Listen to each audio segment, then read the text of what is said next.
Hello my dear students, मैं DK sir लेकर आया हूं आपके लिए क्वांटम नीट क्वेश्चन सीरीज़ का पहला लेक्चर, जिसमें अपन आईयूपीएसी नॉमेनक्लेचर के कुछ इंपॉर्टेंट क्वेश्चंस देखने वाले हैं। चलिए, आईयूपीएसी नॉमेनक्लेचर करने से पहले हमें उसके कुछ कंसेप्ट या की कंसेप्ट बोल सकते हैं वो ध्यान रखने होंगे, जिनको अपन रूल्स भी कहते हैं। तो रूल्स क्या क्या हैं वो देखते हैं अपन। सबसे पहले देखो, आईयूपीएसी रूल्स होते हैं 3 टाइप्स के, 3 कैटेगरीज में उनको डिवाइड कर लेते हैं अपन। सबसे पहला होता है सिलेक्शन। अब सिलेक्शन करना होता है हमें लॉन्गेस्ट चेन का, जिसको अपन पेरेंट चेन भी बोल देते हैं, और उस सिलेक्शन के लिए हमें कुछ ऑर्डर्स ध्यान रखने होते हैं, जिनमें सबसे पहला है फंक्शनल ग्रुप को सबसे पहले प्रायोरिटी दी जाती है। मीन्स उस पेरेंट चेन में फंक्शनल ग्रुप तो आना ही चाहिए। उसके बाद हमें मल्टीपल बॉन्ड को प्रायोरिटी देनी होती है, मल्टीपल बॉन्ड भी उस चेन में आने चाहिए। उसके बाद वो जो चेन अपन सेलेक्ट करने जा रहे हैं उसमें नंबर ऑफ कार्बन भी ज़्यादा से ज़्यादा होने चाहिए। और लास्ट पॉइंट आता है कि उनमें नंबर ऑफ सब्स्टिट्यूएंट्स भी ज़्यादा से ज़्यादा होने चाहिए। उसके बाद जो सेकंड पॉइंट आता है वो है नंबरिंग। नंबरिंग के लिए भी एक फिक्स प्रायोरिटी ऑर्डर होता है। प्रायोरिटी क्या होती है? फंक्शनल ग्रुप को सबसे पहले प्रायोरिटी दी जाती है, उसके बाद मल्टीपल बॉन्ड को दी जाती है, उसके बाद सब्स्टिट्यूएंट्स को प्रायोरिटी दी जाती है। अब थर्ड रूल जो आता है वो होता है नेमिंग।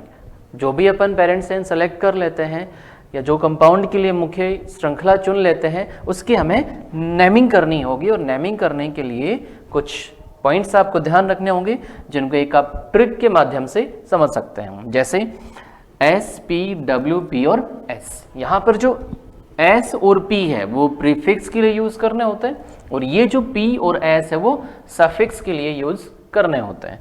अब देखो, एस का मतलब क्या होता है? एस का मतलब होता है सेकेंडरी प्रीफिक्स। जो सब्स्टिट्यूएंट्स होते हैं उनके लिए हमें सेकेंडरी प्रीफिक्स यूज करने होते हैं। उसके बाद पी जो मतलब है उसका प्राइमरी प्रीफिक्स है। प्राइमरी प्रीफिक्स कुछ स्पेशल वर्ड्स होते हैं, जैसे साइक्लो वर्ड हो गया या बाईसाइक्लो वर्ड हो गया या स्पाइरो वर्ड हो गया, ये प्राइमरी प्रीफिक्स होते हैं। उसके बाद आता है word root. Number of carbon के बेसिस पे हमें वर्ड रूट लिखने होते हैं, जैसे 1 कार्बन के लिए मैथ, 2 के लिए एथ, 3 के लिए प्रॉप। इसी तरह से ब्यूट, पेंट, हेक्स, हेप्ट, इस तरह से वर्ड रूट लिखने होंगे हमें। जो अपन पेरेंट चेन आएगी उसके हिसाब से देख लेंगे। उसके बाद आता है प्राइमरी सफिक्स, जो बॉन्डिंग के बेसिस पे दिया जाएगा। अगर सिंगल बॉन्ड आ गया तो हमें लिखना होगा इन, डबल बॉन्ड अगर आया है तो इन, और ट्रिपल बॉन्ड अगर आ रहा है तो आयन वर्ड यूज करना होगा। लास्ट पॉइंट आता है सेकेंडरी सफिक्स, और ये जो सेकेंडरी सफिक्स है ये हमें फंक्शनल ग्रुप के हिसाब से लिखना होता है। जो भी फंक्शनल ग्रुप होते हैं वो प्रायोरिटी टेबल में लिखे होते हैं, उनका प्रीफिक्स होता है, उनका सफिक्स होता है। तो जो भी फंक्शनल ग्रुप है उनका सफिक्स हमें लास्ट में लिखना होगा। चलिए, ये तो थे कुछ इंपॉर्टेंट रूल्स। अब अपन स्टार्ट करते हैं क्वेश्चन सीरीज। देखो, क्वेश्चन सीरीज का जो पहला क्वेश्चन है, then IUPAC name of this compound is. चलिए, तो हमें रूल्स एक बार फिर से मैं रिवाइज करवा देता हूँ। सबसे पहला रूल होता है सिलेक्शन ऑफ पेरेंट चेन या selection of main chain. Number 2 होता है जो भी सेलेक्ट कर लेते हैं अपन पेरेंट चेन उसकी नंबरिंग करनी होती है। और नंबर 3 होता है उसका नेमिंग करना होता है। चलिए, रूल्स अप्लाई करते हैं इस कंपाउंड के लिए। तो सबसे पहला सिलेक्शन के लिए फर्स्ट प्रायोरिटी दी जाती है फंक्शनल ग्रुप को। फंक्शनल ग्रुप को तो हमें इंक्लूड करना ही होगा। उसके बाद नंबर ऑफ कार्बन ज़्यादा से ज़्यादा होने चाहिए, मल्टीपल बॉन्ड भी आना चाहिए। तो ये सारे इसमें आ चुके हैं।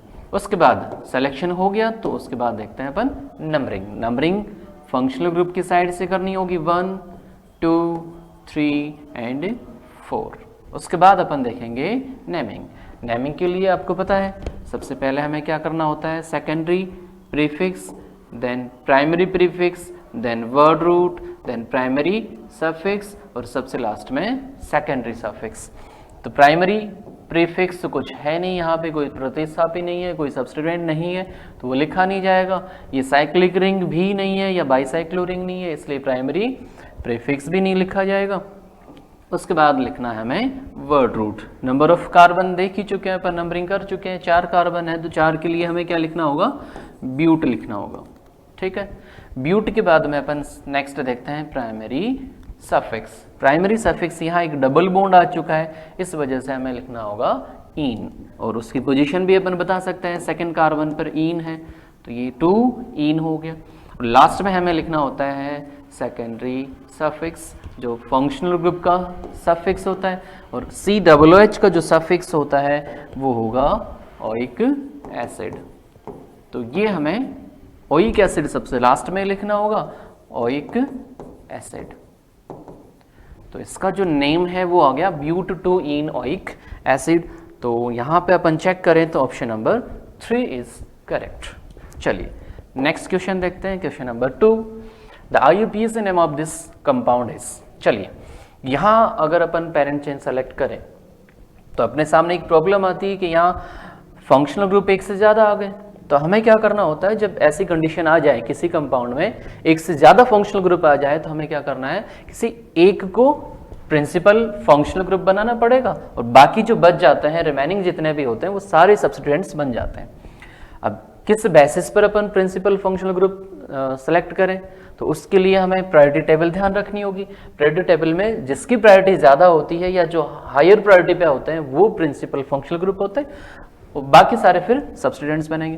तो यहाँ अगर अपन चेक करें तो यहाँ अपने पास में 2 फंक्शनल ग्रुप हैं, एक CHO है और एक CONH2 है।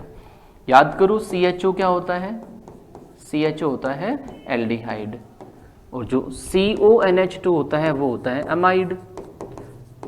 फंक्शनल ग्रुप की जो टेबल है प्रायोरिटी टेबल, उसमें एल्डिहाइड और अमाइड को अगर अपन कंपेयर करें तो अमाइड की प्रायोरिटी ज़्यादा होती है, अमाइड हायर प्रायोरिटी पे होता है, अमाइड ऊपर की तरफ आता है। तो इसको अपन बनाएंगे प्रिंसिपल फंक्शनल ग्रुप। अब बाकी ये जो CHO है ये बन जाएगा फिर अपना सब्स्टिट्यूएंट, इसको बना देंगे अपन प्रतिस्थापी। तो नंबरिंग अगर अपन करें या इसका पेरेंट चेन सिलेक्शन करें तो इस CO से हमें पेरेंट चेन सेलेक्ट करनी पड़ेगी। ये 1 कार्बन हो गया, ये 2 कार्बन, ये 3 कार्बन, ये 4 कार्बन, ये 5 कार्बन। अब देखो एक पॉइंट और आता है यहाँ पे, अगर किसी फंक्शनल ग्रुप को अपन ने सब्स्टिट्यूएंट बना दिया तो उसमें अगर कार्बन है तो वो मेन चेन में इंक्लूड होगा या नहीं होगा। तो उसके लिए आप एक चीज ध्यान रखना कि अगर फंक्शनल ग्रुप एल्डिहाइड या कीटोन है और वो एज ए सब्स्टिट्यूएंट आ जाते हैं किसी भी चेन में, तो उनके कार्बन को हमें इंक्लूड करना होगा पेरेंट चेन में। इसके अलावा कोई भी फंक्शनल ग्रुप आ जाते हैं तो उनके कार्बन को पेरेंट चेन में इंक्लूड नहीं कर पाएंगे। तो यहाँ एल्डिहाइड है तो इसके कार्बन को भी पेरेंट चेन में इंक्लूड करेंगे, तो यहाँ आ जाएगा नंबर 6। अब ये जो सब्स्टिट्यूएंट है इसका हमें लिखना होगा प्रीफिक्स, और इस एल्डिहाइड के 2 प्रीफिक्स होते हैं, एक ऑक्सो होता है और एक फॉर्माइल होता है। अब कब कौन सा यूज करना है ये भी हमें ध्यान रखना होगा। ऑक्सो यूज करना होता है हमें जब इस CHO का जो कार्बन है वो पेरेंट चेन में इंक्लूड हो गया है, और जब पेरेंट चेन में इंक्लूड नहीं हुआ है तो हमें यूज करना होगा फॉर्माइल। तो यहाँ इंक्लूड कर लिया तो हमें क्या लिखना होगा, फिर यहाँ पे ऑक्सो यूज करना होगा। ऑक्सो यूज करेंगे, फॉर्माइल यूज नहीं करेंगे। चलिए एक यहाँ पे सब्स्टिट्यूएंट और है जो है कौन सा, ये वाला, और ये है CH3 मीन्स मिथाइल है जिसकी पोजीशन है 2nd नंबर। अब यहाँ 2 सब्स्टिट्यूएंट हैं, 2 प्रतिस्थापी हैं, एक मिथाइल है और एक ऑक्सो है। अब दोनों में से पहले किसको लिखें, ये हमें अल्फाबेट के अकॉर्डिंग लिखना होगा। अब अल्फाबेट में M और O को अगर आप कंपेयर करें तो M पहले आएगा, इसका मतलब है कि मिथाइल हमें पहले लिखना होगा। तो यहाँ पर 2nd कार्बन पर मिथाइल हो जाएगा और 6 कार्बन पर ऑक्सो हो जाएगा। चेक कर सकते हैं अपन, 2nd कार्बन पर मिथाइल और 6 कार्बन पर ऑक्सो। उसके बाद नंबर ऑफ कार्बन हो गए 6, तो उसके लिए हेक्स आ गया। 3rd नंबर पे डबल बॉन्ड आ रहा है तो 3 इन हो गया, और एमाइड का जो सफिक्स है जिसको अपन ने प्रिंसिपल फंक्शनल ग्रुप बनाया है वो एमाइड ही होता है, तो यहाँ लास्ट में क्या आ गया, एमाइड आ गया। तो इसका मतलब ऑप्शन 1 इज करेक्ट। क्लियर। चलिए question number 3, the IUPAC name of given compound. देखो इस कंपाउंड में यहाँ जो लास्ट में आ रहा है CH3 वो ट्वाइस आ रहे हैं, इसका मतलब हमें इसको थोड़ा सा ओपन करना पड़ेगा। देखो ओपन किस तरह से करेंगे, CH3 C double bond O, उसके बाद CH आ गया, देन आफ्टर डबल बॉन्ड फिर एक कार्बन से 2 CH3 ग्रुप कनेक्टेड हैं, ये आ गया कंपाउंड। अब इस कंपाउंड का अगर अपन IUPAC नेमिंग करें तो उसके लिए हमें क्या करना होगा, वही अपने रूल्स फॉलो करने होंगे। सबसे पहला रूल है अपना पेरेंट चेन सिलेक्शन, तो ये हो गया पेरेंट चेन सिलेक्शन। यहाँ पर फंक्शनल ग्रुप है कीटोन, इसको भी इंक्लूड कर दिया अपन ने। डबल बॉन्ड आ गया, इसको भी इंक्लूड कर दिया अपन ने। उसके बाद नंबरिंग करेंगे, तो नंबरिंग के लिए प्रायोरिटी फंक्शनल ग्रुप को दी जाएगी। अगर अपन लेफ्ट साइड से करें तो ये सेकंड नंबर पे, और राइट साइड से करेंगे तो फोर्थ नंबर पे आ गया। इसका मतलब हमें लेफ्ट से करना होगा 1 2 3 4 एंड 5। सब्स्टिट्यूएंट है अपना मिथाइल, जो कौन से पोजीशन पर है, 4 पोजीशन, तो 4 मिथाइल हो गया। 4 मिथाइल देखो यहाँ भी आ रहा है और यहाँ भी आ रहा है। चलो आगे चलते हैं। अगर अपन डबल बॉन्ड को देखें तो ये 3 पोजीशन पर आ रहा है। अब यहाँ 5 कार्बन है तो पेंट आ गया। अब इसमें इन का तो कुछ है ही नहीं, तो इसका मतलब ये ऑप्शन तो गलत हो गया। चलो यहाँ आ गया पेंट, फिर उसके बाद आ गया 3, उसके बाद आ गया इन, फिर 2 पोजीशन पे क्या है, कीटोन है, तो कीटोन का जो सफिक्स होता है वो ऑन है, तो ये क्या आ गया 2 ऑन। इसका मतलब कौन सा ऑप्शन हो गया, फोर्थ ऑप्शन इज करेक्ट। चलिए next question number 4, the IUPAC name of following compound is. देखिए ये कंपाउंड है, इसका आपको IUPAC नेमिंग करना होगा। अब यहाँ पर अपने पास फंक्शनल ग्रुप जो है वो कौन सा है, NH2 ग्रुप है। NH2 होता है एमाइन, तो इसको प्रायोरिटी देते हुए हमें लॉन्गेस्ट चेन सेलेक्ट करनी पड़ेगी। तो ये आ गई अपनी पेरेंट चेन। उसके बाद नंबरिंग कर दिया अपन ने, सेकेंड रूल अप्लाई करते हैं अपन। ये 1 2 3 4, यहाँ पर अपन सब्स्टिट्यूएंट्स देखें तो 2 सब्स्टिट्यूएंट्स हैं, दोनों ही मिथाइल हैं, तो पोजीशन आ गई 2 3। ये देखो 2 3 डाई मिथाइल हो गया, फिर ब्यूटेन, और अमाइन जो है वो फर्स्ट पोजीशन पे है, जबकि यहाँ दे रही है 4 पोजीशन। इसका मतलब ये ऑप्शन तो गलत हो गया।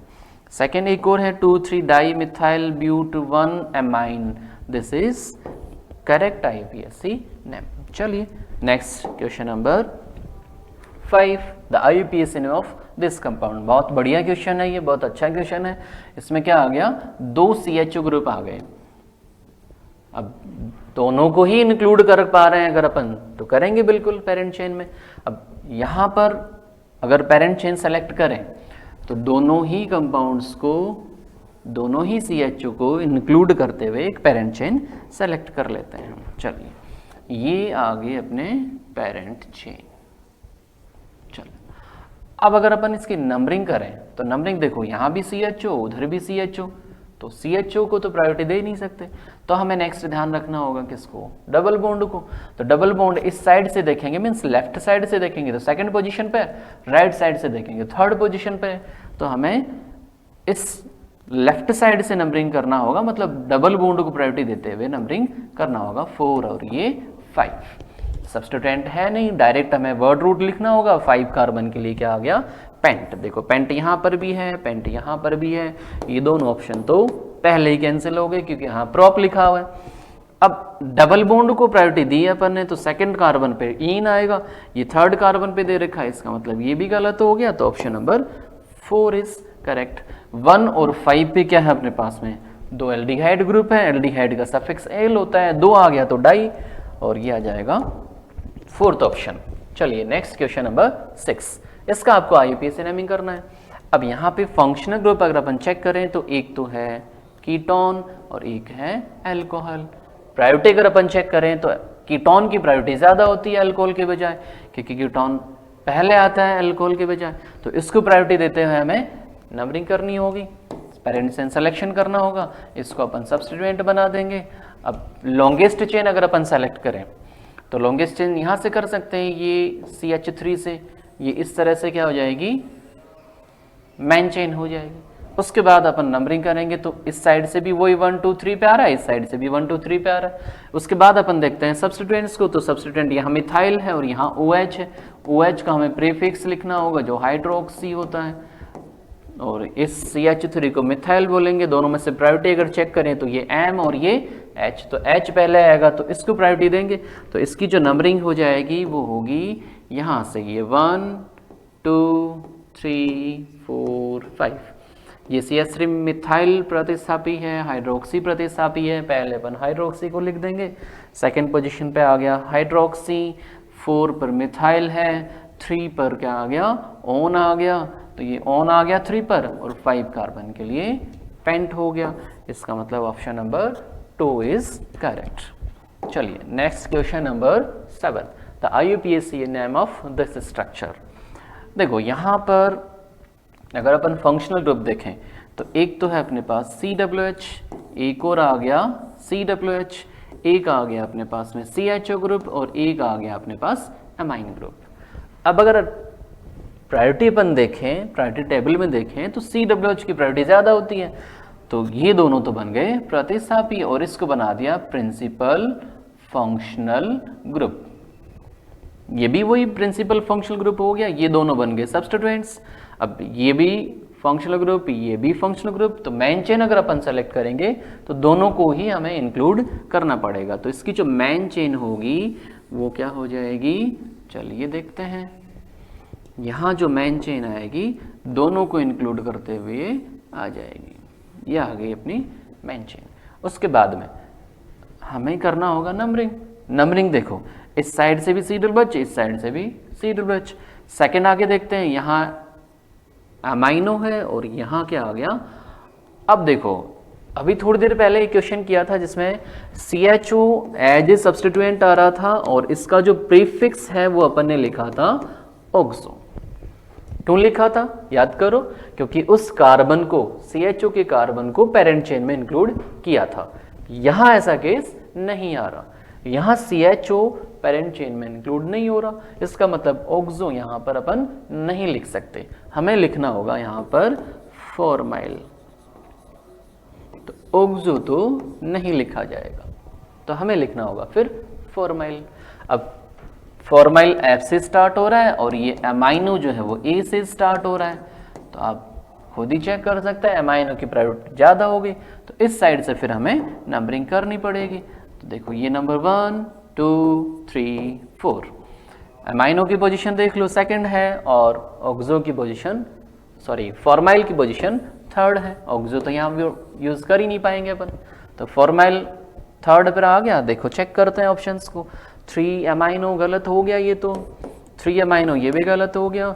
2 अमाइनो ये देखते हैं, 2 अमाइनो 3 फॉर्माइल ब्यूटेन, 4 कार्बन है, ब्यूट हो गया, सिंगल बॉन्ड एन हो गया, 1 4, 1 और 4 दोनों पर ही क्या आ रहा है CWH, CWH का क्या हो जाएगा ओइक एसिड, 2 आ रहे हैं इसलिए डाई वर्ड यूज करेंगे, ओइक एसिड हो गया, इसका मतलब ऑप्शन नंबर 3 इज करेक्ट, 4 क्या हो गया incorrect, third option is correct. चलिए नेक्स्ट क्वेश्चन नंबर 8, देखो एक साइक्लो कंपाउंड है और साइक्लो कंपाउंड्स की नेमिंग अगर अपन करें तो सब्स्टिट्यूएंट्स को चेक करते हैं। सब्स्टिट्यूएंट्स देखें तो यहाँ क्या आ रहा है ब्रोमो, यहाँ आ रहा है क्लोरो, प्रायोरिटी ब्रोमो की ज़्यादा होती है, तो यहाँ से नंबरिंग हो जाएगी 1 2 3 4 5 एंड 6। चेक कर सकते हैं 1 पे ब्रोमो है, 2 पे क्लोरो है, कौन सा ऑप्शन आ रहा है देखो 1 ब्रोमो 2 क्लोरो साइक्लोहेक्सेन, इसका मतलब ऑप्शन नंबर 4 इज करेक्ट। चलिए आगे चेक करते हैं next question number 9, ethyl methyl vinyl और लास्ट में क्या आ गया अमाइन। इसका आपको स्ट्रक्चर बताना है। तो देखो ये एक कॉमन नेम है और इसका अगर अपन स्ट्रक्चर देखें, अमाइन मीन्स क्या आएगा नाइट्रोजन, तो नाइट्रोजन तो सारे ऑप्शंस में आ रहा है। हमें ग्रुप्स ध्यान रखने होंगे, इथाइल ग्रुप कौन सा होता है, इथाइल होता है CH3 CH2 group, methyl group होता है CH3 और विनाइल ग्रुप होता है CH2 डबल बॉन्ड CH। यहाँ तीनों ही सब्स्टिट्यूएंट्स हैं, तो कौन से ऑप्शन में आ रहे हैं, तीन ऑप्शन देख चेक, तीनों ग्रुप चेक कर सकते हैं अपन। फर्स्ट वाला तो नहीं आएगा, ये गलत हो गया। सेकंड देखो यहाँ इथाइल है, मिथाइल है, विनाइल है, सेकंड ऑप्शन करेक्ट है, ये नहीं होगा और ये भी नहीं होगा। क्लियर है, देखो यहाँ तो 2 मिथाइल ग्रुप आ रहे हैं, एक विनाइल आ रहा है। यहाँ अगर अपन चेक करेंगे तो ये विनाइल है, ये विनाइल है और ये मिथाइल ग्रुप है, ये तो विनाइल हो गया, ये मिथाइल ग्रुप हो गया, तो ये ऑप्शन भी सही नहीं होगा, तो ऑप्शन सेकंड इज करेक्ट। चलिए नेक्स्ट क्वेश्चन पे चलते हैं, क्वेश्चन नंबर 10। देखो ये बहुत बढ़िया क्वेश्चन लग रहा है मेरे को।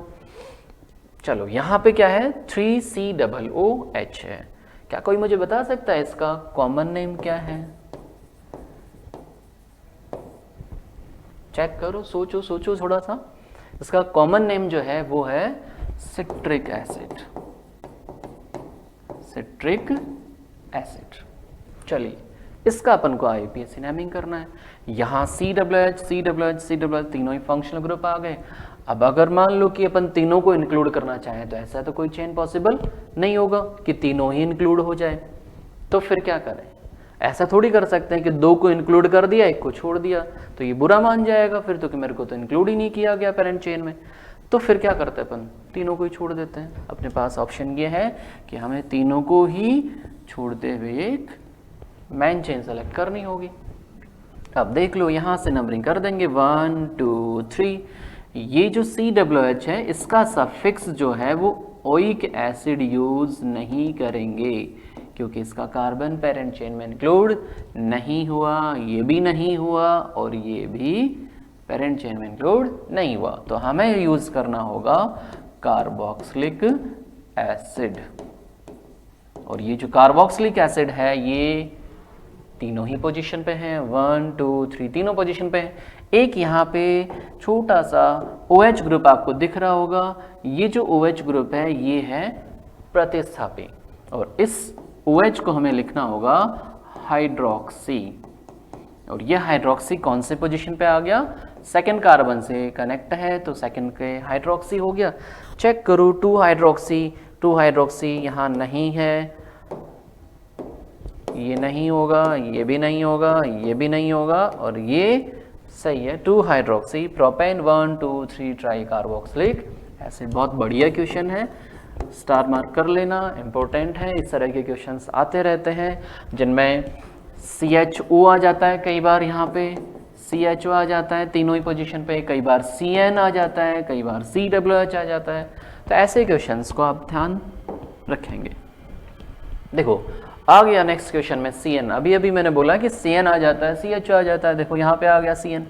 तो यहाँ भी तीनों CN को तो इंक्लूड नहीं कर पाएंगे, केवल 2 को इंक्लूड करें तो ये बुरा मान जाएगा। तो हमें क्या करना होगा? चलो तीनों को ही छोड़ देते हैं। चलो तीनों को जब छोड़ते हुए पेरेंट चेन सेलेक्ट करेंगे तो ये आ गई पेरेंट चेन। उसके बाद नंबरिंग करेंगे 1 2 3। CN जो है उसका सफिक्स होता है नाइट्राइल, लेकिन ये नाइट्राइल वर्ड तब यूज किया जाएगा जब C जो है वो पेरेंट चेन में इंक्लूड हो जाए। यहाँ तो ऐसा कुछ है नहीं, तो हमें नाइट्राइल की जगह यूज करना होगा कार्बोनाइट्राइल। एक स्पेशल सफिक्स और होते हैं तो हमें यहाँ यूज करना होगा कार्बोनाइट्राइल। सीधे सीधे देख सकते हैं 3 कार्बन आ गया, प्रोपेन 1 2 3 कार्बोनाइट्राइल। कौन सा ऑप्शन है? 1 2 3 ट्राई कार्बोनाइट्राइल और ये आ गया प्रोपेन। सही नहीं लग रहा, ये तो गलत है। यहाँ देखो प्रोपेन है, फिर उसके बाद 1 2 3 try carbonitrile. Option number 3 is correct. Second गलत है, 4 भी गलत है। चलिए नेक्स्ट क्वेश्चन है the total number of pi electrons in the following structure. देखो कई बार ऐसे क्वेश्चंस अपन गलत कर देते हैं सिर्फ और सिर्फ एक वर्ड की वजह से, और वो वर्ड है ये। बहुत सी बार हम सिर्फ पाई बॉन्ड चेक कर लेते हैं, आगे जो लिखा है उसको चेक नहीं करते हैं, और एक्साइटमेंट में अपन उस क्वेश्चन को गलत कर लेते हैं कि पाई बॉन्ड ही तो पूछे गए हैं, पाई बॉन्ड काउंट कर लो 1 2 3 4, आंसर कर देंगे 4, जबकि यहाँ पूछे गए हैं पाई इलेक्ट्रॉन्स। तो पाई इलेक्ट्रॉन अगर पूछे जाते हैं तो number of pi bond multiplied by 2, क्योंकि एक बॉन्ड में 2 इलेक्ट्रॉन हो गए तो यहाँ 4 बॉन्ड्स हैं, तो टोटल आंसर आ गया 8 electrons. Means option number first is correct. बहुत सी बार ऐसा होता है कि ये जो फोर्थ ऑप्शन में 4 लिखा हुआ वो फर्स्ट ऑप्शन में ही दे देते हैं, क्योंकि 4 पाई बॉन्ड है, 4 पाई बॉन्ड है तो फर्स्ट ऑप्शन 4 दे देंगे। तो ये इस तरह से आंसर फर्स्ट आ जाएगा 8 पाई इलेक्ट्रॉन्स। चलिए क्वेश्चन नंबर 13 देखते हैं अभी। चलिए देखते हैं क्वेश्चन नंबर 13। हाँ, तो वही रूल्स अपन को ध्यान रखने होंगे। सबसे पहले लॉन्ग चेन, और यहाँ पर अगर लॉन्ग चेन देखें तो देखो ये लॉन्ग चेन हो जाएगी, इधर से यहाँ से ये लॉन्ग चेन हो जाएगी। उसके बाद देखो नंबरिंग अगर अपन करें तो यहाँ जो OH है वो फंक्शनल ग्रुप है, तो उस फंक्शनल ग्रुप्स की तरफ से हमें नंबरिंग करनी पड़ेगी। ये आ गया अपना फंक्शनल, भैया क्या हुआ इसको, फंक्शनल ग्रुप है ये, इसको प्रायोरिटी देते हुए हमें नंबरिंग करनी होगी। अगर अपन लेफ्ट साइड से करें तो ये 1 2 3 4 पोजीशन पर आ रहा है, और राइट से करेंगे तो 1 2 3rd पोजीशन पर ये आ गया। इसका मतलब हमें नंबरिंग करनी होगी राइट साइड से। तो ये number 1, number 2, number 3, number 4, 5 and 6। Substituent है यहाँ पर अपने पास ब्रोमो, क्लोरो, मिथाइल। तो प्रायोरिटी देख लेंगे अपन अकॉर्डिंग टू अल्फ़ाबेट, बी आएगा, सी आएगा, फिर एम आ जाएगा। मिथाइल जो है वो एम से स्टार्ट हो रहा है। चलो चेक करो, 1 ब्रोमो यहाँ भी है, यहाँ भी है। उसके बाद में 5 क्लोरो यहाँ है, लेकिन यहाँ पे 4 मिथाइल आ गया, ये गलत हो गया, ये सही हो गया। 1 bromo 5 chloro 4 methyl hexane 3 all. Functional group जो OH है उसका सफिक्स क्या होगा, ओल होगा। चलिए next question number 14, the IUPAC name of this compound. ये जो कंपाउंड है ये भी अगेन साइक्लो कंपाउंड आ गया। यहाँ से अपन अगर नंबरिंग करना चाहें तो देखो OH ग्रुप आ रहा है, इसको प्रायोरिटी देंगे क्योंकि ये तो फंक्शनल ग्रुप है, तो इसको नंबर दिया अपन ने 1। उसके बाद सब्स्टिट्यूएंट और मल्टीपल बॉन्ड, दो चीजें हैं, किसको प्रायोरिटी देनी चाहिए सोचो, मल्टीपल बॉन्ड को।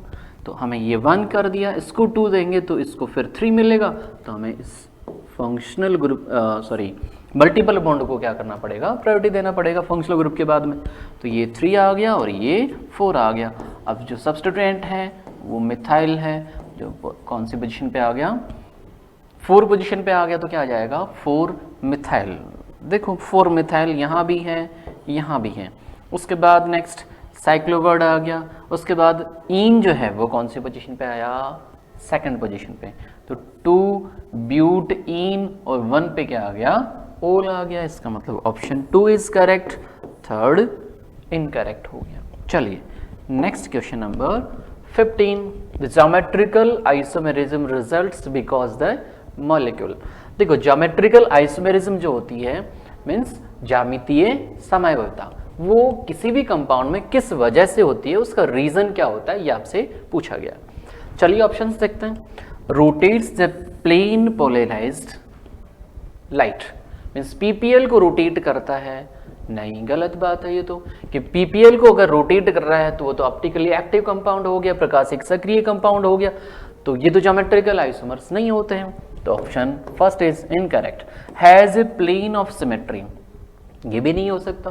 प्लेन ऑफ सिमेट्री ऐसा कोई कंपलसरी नहीं है। ज्योमेट्रिकल आइसोमेरिज्म के लिए अगर कोई कंपलसरी कंडीशन देखें तो ये होती है कि उसके पास RRS होना चाहिए, मीन्स रेस्ट्रिक्टेड रोटेटरी सिस्टम। और रेस्ट्रिक्टेड रोटेटरी सिस्टम दो जगह पे पॉसिबल है, एक पाई बॉन्ड पर और एक होता है रिंग में। तो इस ऑप्शन में तो ऐसा कुछ नहीं आ रहा कि रेस्ट्रिक्शन बता रहा हो या रिंग बता रहा हो। इसके अलावा एक और कंडीशन होती है, जो भी RRS होता है उसके जो एंड पॉइंट्स होते हैं वहां पे जो 2 वैलेंसीज होती हैं, जैसे यहाँ C आ गया, यहाँ D आ गया, यहाँ A आ गया और यहाँ क्या आ गया, B आ गया। ये दोनों वैलेंसी डिफरेंट होनी चाहिए और ये दोनों वैलेंसी भी डिफरेंट होनी चाहिए। तो ऑप्शन 2 भी करेक्ट नहीं होगा। Has a centre of symmetry, कोई मतलब नहीं है सेंटर ऑफ सिमेट्री का, ज्योमेट्रिकल आइसोमेरिज्म से कोई रिलेशन ही नहीं है, दूर दूर से कोई रिलेशन नहीं है। चलिए has 2 dissimilar, dissimilar means different groups attached to both ends, ये एक एंड है और एक ये एंड है ऑफ डबल बॉन्ड। ये बिल्कुल करेक्ट है कि जो भी डबल बॉन्ड की दोनों एंड है वहां पे 2 डिफरेंट ग्रुप लगे हुए होने चाहिए, means option 4 is correct. Clear है। चलिए next question number 15, which of the following statement is are correct. अब देखो यहां आपको इसको अंडरलाइन करना पड़ेगा, पूछा क्या है, करेक्ट या इनकरेक्ट। तो यहां पूछा है करेक्ट कौन सा है। Metamerism belongs to the category of structural isomerism. Clear, सही है।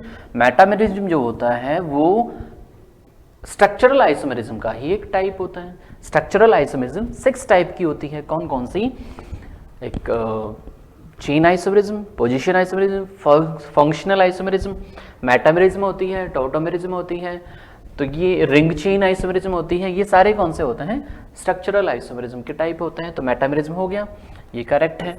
Next, tautomeric structures are the resonating structures of a molecule, ये बिल्कुल गलत स्टेटमेंट हो गया। रेजोनेटिंग स्ट्रक्चर्स अलग होती हैं और टॉटोमेरिक स्ट्रक्चर्स अलग होती है, दोनों में एक डिफरेंस होता है। क्या डिफरेंस होता है? सुनो, रेजोनेटिंग स्ट्रक्चर जब भी अपन बनाते हैं तो कोई भी जो एटम है उसका मूवमेंट या उसका डीलोकलाइजेशन नहीं होता, सिर्फ इलेक्ट्रॉन्स का डीलोकलाइजेशन होता है, वो भी पाई इलेक्ट्रॉन्स का। यहां अगर अपन चेक करें टॉटोमेरिक स्ट्रक्चर्स में, तो यहां इलेक्ट्रॉन्स के साथ में एटम्स का भी क्या होता है? डीलोकलाइजेशन हो जाता है। तो इसका मतलब ये तो स्टेटमेंट सही नहीं है, क्योंकि इसने तो दोनों सेम ही बता दिया, तो ये भी स्टेटमेंट क्या हो गया? रॉन्ग हो गया। चलिए, keto form always more stable than enol form, नहीं, ये भी गलत स्टेटमेंट है, क्योंकि बहुत सारे ऐसे कंपाउंड्स होते हैं जिनकी इनॉल फॉर्म मोर स्टेबल होती है देन कीटो फॉर्म। इसने बोला है कि कीटो फॉर्म ऑलवेज, ऑलवेज गलत हो गया, ये ऑलवेज नहीं होता ऐसा। जैसे फिनॉल है, आपने सुना ही होगा, देखा ही होगा कि जो फिनॉल है वो भी एक इनोल फॉर्म होती है। ये फिनॉल देखो, इनोल का मीन्स होता है डबल बॉन्ड और OH दोनों सेम कार्बन पे होते हैं, तो यहाँ डबल बॉन्ड भी आ रहा है, देखो ये यहाँ डबल बॉन्ड भी आ रहा है और OH ग्रुप भी आ रहा है, सेम कार्बन पे आ रहे दोनों, तो ये इनोल फॉर्म है। ये बेंजीन रिंग है, बेंजीन रिंग को अपन PH फिनाइल बोला जाता है, और ये इनोल फॉर्म है, तो इसके आगे अपन क्या करेंगे? इनोल, तो क्या बन गया? फिनॉल। तो फिनॉल जो होता है कि स्टेबल स्ट्रक्चर होती है इनोल फॉर्म होते हुए भी, तो ये स्टेटमेंट भी इनकरेक्ट हो गया। चलिए, geometrical isomerism is shown only by alkenes. अभी अपन ने देखा था कि जो ज्योमेट्रिकल आइसोमेरिज्म है उसके लिए दो कंडीशन होती है, एक होता है RRS, और रेस्ट्रिक्टेड रोटेटरी सिस्टम दो जगह पे पॉसिबल होता है, एक डबल बॉन्ड में और एक रिंग में। तो इसने तो बोला है कि is shown only by alkenes, तो गलत हो गया भाई। डबल बॉन्ड एल्कीन में कहाँ होता है? डबल बॉन्ड ऑक्सीन में भी होता है और डबल बॉन्ड एजो कंपाउंड्स में भी होता है, इसके अलावा रिंग में भी होती है ज्योमेट्रिकल आइसोमेरिज्म। तो ये स्टेटमेंट भी क्या हो गया? इनकरेक्ट हो गया। इसका मतलब है स्टेटमेंट फर्स्ट इज करेक्ट या ऑप्शन फर्स्ट इज करेक्ट। चलिए next, which of the following is not a metamer of C5H12O। चलिए सबसे पहले देखते हैं ये कंपाउंड है क्या। तो यहां जो फर्स्ट में दे रखा है C5H12 है, ये एक एल्केन है, और जब भी इस तरह से कोई फॉर्मूला आते हैं मीन्स CnH2n+2 और साथ में क्या आ गया? O। तो यहाँ 2 पॉसिबिलिटीज होती है, 2 फंक्शनल ग्रुप हो सकते हैं, या तो ये होगा अल्कोहल या फिर होगा ये ईथर। क्लियर? चलिए अब देखते हैं अपन क्या बोला है इसने कि not a metamer of C5H12O। अब मेटामर बोला है तो अल्कोहल तो मेटामरिज्म पॉसिबल नहीं है, मतलब ये शो नहीं कर पाएगा, ईथर जरूर कर देगा। और मेटामरिज्म के लिए क्या करना होता है? ईथर में दोनों तरफ जो functional group alkyl group use करने वाले हैं उनके नंबर ऑफ कार्बन डिफरेंट होने वाले हैं दो कंपाउंड्स में अगर कंपेयर करेंगे तो यहाँ पर देखो 2-मिथॉक्सी-ब्यूटेन, अगर अपन इसके स्ट्रक्चर बनाएं, ब्यूट मीन्स होते हैं 4 कार्बन। चलो मैं इसको एक बार रफ कर देता हूं।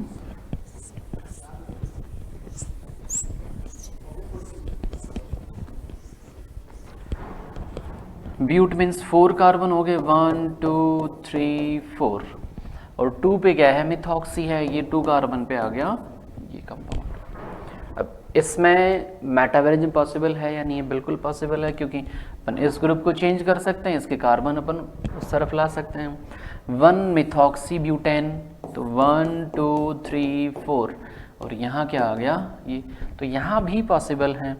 इथाइल एन प्रोपाइल ईथर, देखो ये ईथर हो गया, इथाइल ग्रुप ये हो गया C2H5, उसके बाद एन प्रोपाइल है 1 2 3, तो यहाँ भी मेटामेरिज्म पॉसिबल है।